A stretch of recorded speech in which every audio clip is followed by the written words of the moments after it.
อท้อหากว่าเธอแพ้อาจถูกรังแกอาจมีน้ำตาเหนื่อยสักเพียงไหนให้เธอรู้ไว้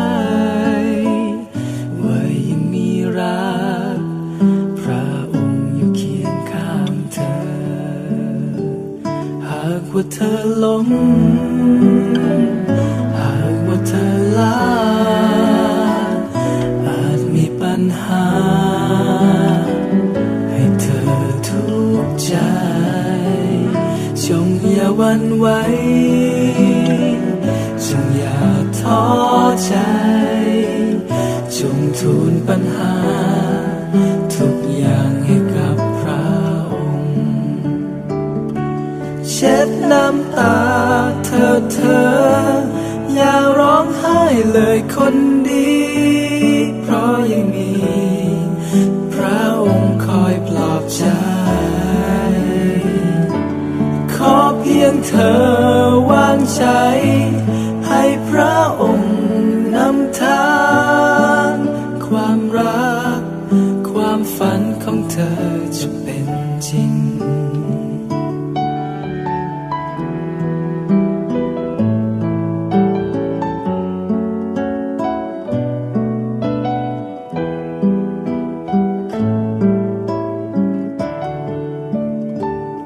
หากว่าเธอล้มหากว่าเธอล้าอาจมีปัญหาให้เธอทุกข์ใจจงอย่าหวั่นไหวจงอย่าท้อใจจงทูลปัญหาทุกอย่างให้กับพระองค์เช็ดน้ำตาเธออย่าร้องไห้เลยคนดีเพราะยังมีพระองค์คอยปลอบใจขอเพียงเธอวางใจให้พระองค์นำทางความรักความฝันของเธอจะเป็นจริง